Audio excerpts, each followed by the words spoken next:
Sosok Presiden Republik Indonesia ke-7, Joko Widodo, sepertinya masih meninggalkan pesona tersendiri. Meski kini tak lagi menjadi orang nomor satu di Indonesia, beberapa waktu lalu Jokowi mendapat undangan langsung dari Presiden Uni Emirat Arab, Muhammad bin Zayed Al Nahyan. Jokowi mengungkapkan pertemuan bersifat tertutup itu juga dihadiri 26 pemimpin dari seluruh negara. Momen keberadaan Jokowi di Uni Emirat Arab dibagikan langsung melalui media sosial pribadinya. Tidak hanya itu, bertemu dengan Presiden Uni Emirat Arab, kunjungan 2 hari tersebut juga dimanfaatkan Jokowi untuk mengunjungi swalayan produk buah-buahan asal Indonesia dan restoran milik WNI. Selepas kunjungannya ke Uni Emirat Arab di kediamannya di Solo, Jawa Tengah, Jokowi menerima kunjungan Chef Arnold. Dalam kunjungannya, Chef Arnold memasakkan Presiden RI ke-7 dengan menu nasi goreng spesial. Chef Arnold bahkan membuat 150 porsi tambahan untuk warga Solo yang antusias datang ke kediaman Jokowi. Momen sejumlah kegiatan pasca dirinya tak lagi menjadi presiden membuat sejumlah pihak menganggap Jokowi alami post-power syndrome. Jokowi pun dianggap masih berkegiatan layaknya sebagai presiden, meski Presiden RI saat ini dipimpin Prabowo Subianto.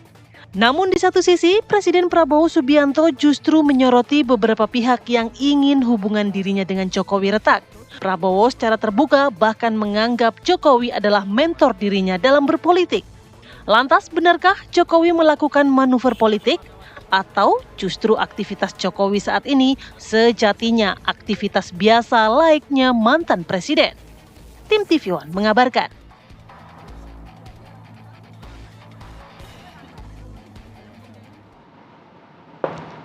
Ya pemirsa, Prabowo menyebut ada pihak yang ingin memecah belah dirinya dengan Presiden ke-7 Republik Indonesia, Joko Widodo. Presiden Prabowo juga mengakui Jokowi ini adalah mentor politiknya.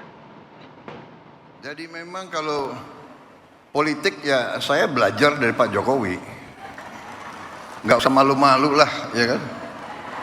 Kadang-kadang orang sudah nggak berkuasa, mau dikuyu-kuyu, mau dijelek-jelekin. Jangan. Kita hormati semua. Hormati semua. Ada yang sekarang mau misah-misahkan saya sama Pak Jokowi. Lucu juga. Untuk bahan ketawa boleh. Jangan. Kita jangan ikut. Pecah belah itu adalah kegiatan mereka-mereka yang tidak suka sama Indonesia. Iya, manuver. Jadi apakah tindakan dari Presiden Republik Indonesia ke-7, Joko Widodo ini adalah manuver ketika dia mungkin open house, menerima warga masyarakat di rumahnya, kemudian menerima undangan dari Presiden UAE ke Abu Dhabi, melakukan pertemuan dengan kepala negara. Apakah ini sebenarnya masih post-power syndrome atau seperti apa? Nanti kita akan bahas bersama dengan narasumber yang sudah hadir di studio. Ada Bang Henry Satrio, analis politik kita. Selamat pagi Bang Hensat. Selamat pagi Bang Hensat. Bukan Projo ya? Ya. Ya Kan ada Bang Silvester Matutina, Silvester. Ketua Umum Solidaritas Merah Putih. Selamat pagi Bang Bang Silvester. Selamat pagi. Kemudian ada juga di Zoom sudah tersambung Prof. Karim Suryadi, Guru Besar Komunikasi Politik UPI. Selamat pagi Prof. Selamat pagi Prof. Sehat. Waras. Baik, mungkin kita ke Bang Silvester dulu ya, menanggapi saat ini apa yang dilakukan oleh Presiden RI ke-7 Joko Widodo ini dianggap manuver oleh banyak pihak. Tanggapan dari Bang Silvester sendiri seperti apa? Sebenarnya kalau manuver untuk politik Pak Jokowi sudah selesai. Terus beliau ini sudah mencapai titik tertinggi sebagai seorang negarawan dan juga politisi. Bagaimana beliau sukses waktu di Solo, Jakarta, terus 2 kali jadi presiden, dipilih rakyat, dan juga kemarin mengendorse Pak Prabowo, dan juga di pilkada itu banyak yang menang. Jadi kalau manuver politik kemarin iya, tapi kalau sekarang sih Saya pikir kemarin juga waktu ketemu dengan Bapak di sana, saya berbincang berdua, beliau nggak akan masuk partai politik.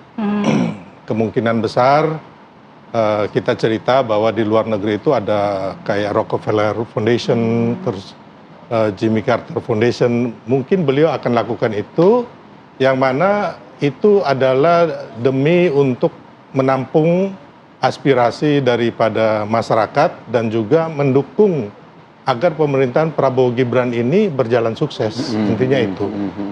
Tapi banyak yang menganggap bahwa ini bukanlah hal yang biasa dilakukan oleh presiden yang sudah tidak menjabat. Betul, karena sebagai mantan presiden kalau kita lihat sebelum-sebelumnya ini biasanya melakukan kegiatan yang tenang-tenang saja, pertemuan yang biasa-biasa saja. Tapi ini kan Joko Widodo kan kemudian melakukan pertemuan dengan Presiden UAE, kemudian melakukan kegiatan sosial yang begitu masif begitu di Solo, Bang Sylvester. Sepanjang kegiatan itu bagus, nggak ada masalah ya. Kita ingat Pak SBY juga pernah melakukan safari politik yang kayak gitu, toh sah-sah saja gitu loh. Jadi apa yang dilakukan Pak Jokowi ini dalam rangka tentunya untuk, saya bilang tadi, mendukung Pak Prabowo dan juga agar benar-benar dari awal itu memang kami dan juga Pak Jokowi mendukung Pak Prabowo karena ingin Indonesia itu menjadi negara maju. Dan itu Pak Jokowi konsisten sampai sekarang. Tapi kan Pak Jokowi sendiri, Pak Prabowo sendiri mengatakan bahwa Pak Jokowi nggak cawe-cawe gitu. Bahkan Pak Prabowo sendiri kemarin mengatakan bahwa ada sebagian kecil ya orang yang ingin agar Pak Jokowi dan Pak Prabowo ini terpecah belah. Atau istilah Pak Prabowo kemarin itu ada yang melakukan politik divide et impera kayak zaman Belanda itu. Jadi kembali lagi Pak Prabowo itu happy, terus masyarakat juga mayoritas happy. Paling yang sebagian kecil ya, kayak Bang Henry Satrio mungkin yang nggak happy. Ya kita maklum lah, Bang Henry kan memang tugas beliau. Nah, jadi tadinya gue nggak mau komentar apa-apa. Gue pagi-pagi udah tuduh-tuduh begini tuh nggak enak banget. bukan Bang Karena Henry. tadi benar Bang ya senyumnya kayaknya senyumnya nggak enak gitu kayaknya, begitu loh. Maksudnya. Jadi intinya bahwa memang hanya sebagian kecil ya yang nggak setuju dengan langkah-langkah Pak Jokowi. Tapi kalau mayoritas rakyat kemarin kita lihat dengan waktu survei terakhir Pak Jokowi masyarakat puas. Terus kemarin Pak Prabowo juga bahkan masyarakat tingkat kepuasannya lebih tinggi. Lebih tinggi begitu. Ya, tapi kalau kayak di media sosial itu kan kecil ya. Jadi wajar saja gitu, dan juga yang berseberangan saya pikir juga makin hari makin kecil. Baik. Jadi ya masyarakat kayak kemarin ya di Solo itu berjubel gitu loh datang. Bahkan ada banyak yang telepon WA saya ini dari seluruh Indonesia dan luar negeri itu, Bang gimana caranya kami mau berfoto atau bertemu Pak Jokowi. Ternyata Bang Esa masih banyak masyarakat yang mencintai sosok Joko Widodo, dan kemarin juga kegiatannya sebenarnya masih nasional begitu ya, open house di Solo, sekarang udah internasional. Mungkin Pak Jokowi justru membantu Pak Prabowo untuk mencari investor di Indonesia begitu. Bagaimana tanggapannya dong? Ya secara kenyataan aja, yang pertama kenapa kemudian banyak yang sekarang ingin bertemu Pak Jokowi? Yang pertama jelas karena protokolnya pasti kan lebih rendah, lebih kecil lah dibandingkan waktu menjadi presiden. Dan kemudian memang terjangkau tuh sekarang Pak Jokowinya. Walaupun gang rumahnya sekarang, jalan rumahnya keren tuh, berubah jadi kutai. Dulu bukan kutai itu saya ingat saya namanya, tapi bagus lah.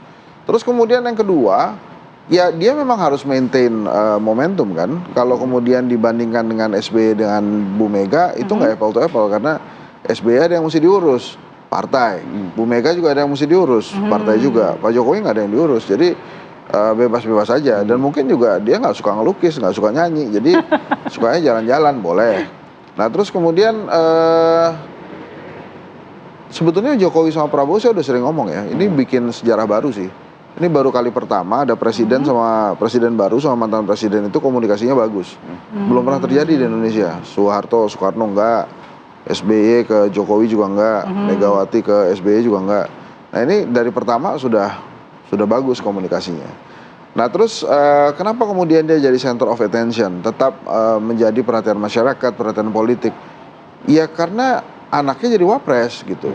Kan belum pernah terjadi Tidak bisa juga. dipungkiri ya, Iya, ada makanya. anak di pemerintahan. Betul, jadi belum pernah terjadi. Jadi memang fakta-fakta itu yang membuat kemudian ya Jokowi tetap jadi sumber pemberitaan juga kan, akhirnya dibahas juga oleh TV One.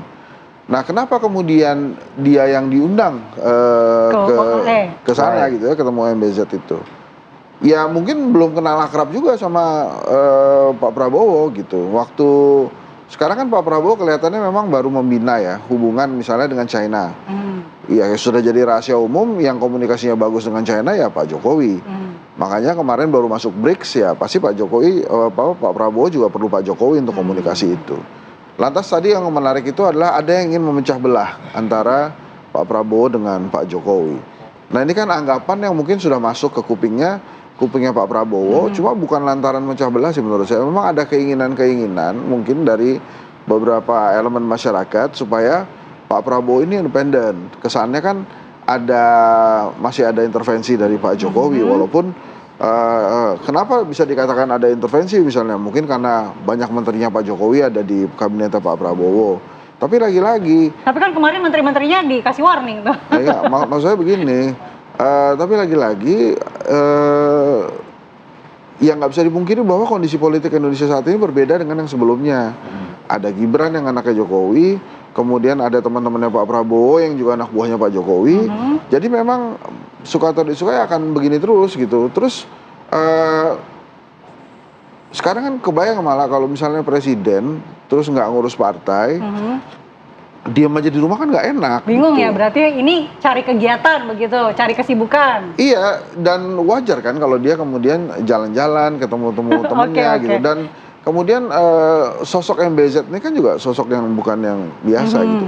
Lantas kalau kemudian dia diundang ketemu MBZ ya nggak apa-apa juga. Mudah-mudahan terrealisasi misalnya jadi MBZ investornya IKN kan. Kata Philip tadi ya. Ya makanya kan itu kan jadi jelas juga. Ya, gue nggak jelek-jelekin kan. Kita mau minta tanggapan dari Prof. Karim. Nuduh-nuduh aja sih pagi-pagi ini emang kebiasaannya orang pemerintah tuh. Sangat objektif. Kebiasaan penguasa tuh emang nuduh-nuduh rakyat. Baik. Kita tanya ke Prof. Karim. Prof, gimana menanggapi hal ini, Prof? Apakah ini bagian dari manuver strategi komunikasi politik Joko Widodo untuk tidak kehilangan pengaruh, Prof? Ya, saya harus declare dulu nih, saya Karim Suryadi bukan pemuja Jokowi, tapi juga tidak membencinya gitu ya. Jadi menurut saya tema pagi ini bagusnya sih manuver titik 2 antara GR atau baper. Mengapa begitu? Karena seperti halnya hubungan politik yang lain, hubungan Jokowi dan Prabowo itu amat rumit. Karena disertai dengan bumbu-bumbu kesetiaan, ambisi, persaingan, bahkan mungkin penghilangan. Atau kehilangan, merasa kehilangan sesuatu, atau takut kehilangan sesuatu. Nah, oleh karena itu maka, ini soal fantasi point, soal sudut pandang. Mengapa? Ada beberapa fenomena. Yang pertama adalah bukan khas Jokowi ya, yang memelihara tetap tampil di ruang publik pasca lengser dari jabatannya sebagai presiden. Meskipun ada orang yang menghubung-hubungkan dengan tradisi Jawa, lengser ke Prabon, mandeg pandito. Tapi sekali lagi bukan hanya Jokowi yang tidak mandeg pandito. Bedanya adalah ketika yang lain tetap mengurus partai, Jokowi tetap memelihara kemunculannya di ruang publik. Bukan hanya ketemu Prabowo, tapi tetap jalan-jalan ke mall gitu ya. Ketemu di mall, menyapa, memberikan hadiah, seperti ketika masih dia menjadi presiden. Bahkan terakhir menjadi juru kampanye dan naik ke mobil bak terbuka. Nah, kejadian ini, hal ini dibaca, dilihat secara berbeda oleh mereka yang pro Jokowi dan kemudian mendukung Prabowo, dan mereka yang memilih Prabowo tetapi datang dari anasir yang lain. Artinya apa? Jangan lupa bahwa yang memenangkan dan memilih Prabowo itu bukan hanya pemilih Jokowi saja. Ada anasir-anasir yang sejak awal sudah memilih Prabowo dan tetap Prabowo, dan memiliki pandangan yang berbeda soal kedekatan Prabowo dan Jokowi. Bagi mereka yang sejak awal sudah pro Jokowi, kedekatan Prabowo dengan Jokowi itu sesuatu yang sudah menjadi hal biasa, bahkan dianggap sebagai dukungan terhadap Prabowo, karena tidak bisa dipungkiri, kita melihat kehadiran Jokowi ketika mencapreskan Prabowo itu seperti primus inter pares. Dia orang yang utama di antara yang pertama, di antara deretan pendukung Prabowo, Jokowi yang utama. Itu fakta yang tidak bisa dibantah. Dan Prabowo mengatakan itu, mengakui itu dengan mengatakan lucu. Kalau ada orang yang berusaha memecah belah. Kenapa dibilang lucu? Menurut saya itu adalah kelucuan yang satir, yang getir. Kenapa? Karena dia melupakan sisi yang lain. Sisi yang melihat dan mendukung Prabowo tidak berangkat dari dukungannya terhadap Jokowi dan sekarang berada pada barisan mendukung Prabowo yang melihat ini sebagai sesuatu yang merisaukan. Tadi Bang Hensat menyebut soal independensi. Tapi menurut saya ini bukan soal independensi, tapi ini soal teka-teki jangka panjang. Kenapa? Karena apakah misalnya ketika menghadapi pilkada Jokowi mau turun berkampanye, apakah dia tidak akan melakukan itu ketika Pilpres 2029 datang? Dan siapa yang akan didukung kita tidak tahu. Jadi yang pertama, ini soal sudut pandang antara mereka yang sejak awal mendukung Jokowi dan tetap Jokowi dalam tubuh Prabowo, dan kedua di antara mereka yang mendukung Prabowo bukan berasal dari elemen Jokowi. Nah, jadi pertanyaan apakah ini happy atau unhappy? Menurut saya tidak bisa digeneralisir seperti itu. Karena realitasnya seperti itu. Mungkin bagi Projo ya happy-happy saja. Tapi bagi pendukung Prabowo yang berasal dari Projo ini hati-hati, ini warning. Kenapa? Karena persoalannya bukan soal tentang seberapa baik hubungan Prabowo dan Jokowi. Karena pemilu sudah berakhir. Pacuan kuda sudah selesai. Sekarang yang dibutuhkan adalah keberanian moral Prabowo untuk memilih jalan kemajuan sehingga pemerintahan yang sekarang dibangun itu adalah pemerintahan yang dia inginkan, bukan keinginan siapa-siapa.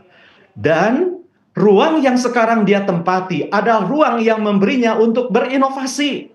Inovasi itu satu, membuang praktek-praktek lama yang tidak berguna, mengurangi praktek berlebih yang tidak mendatangkan manfaat, menghadirkan praktek baru yang benar-benar genuine, dan memperkuat kembali praktek baik yang sudah terlupakan.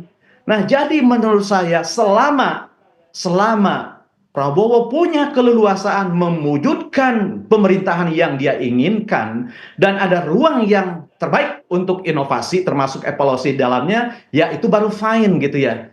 Tapi kan masalahnya kita melihat dalam postur kabinet anasirnya sangat banyak banget gitu ya. Belum lagi misalnya ada logika yang bertentangan dalam pembangunan. Saya bilang logika yang bertentangan antara IKN dengan MBG. MBG itu kebutuhan dasar manusia, melayani kebutuhan dasar. Ini bagus. Tapi membutuhkan dana yang besar. Sedangkan IKN meskipun dituangkan dalam undang-undang ini kan hal tersier. Sebab Jakarta bisa dijadikan sebagai ibu kota kok. Lalu pertanyaannya bagaimana mungkin sebuah pelayanan dan pemenuhan kebutuhan dasar harus dijalankan berbarengan dengan kebutuhan tersier. Nah, apakah ini tidak menimbulkan permasalahan?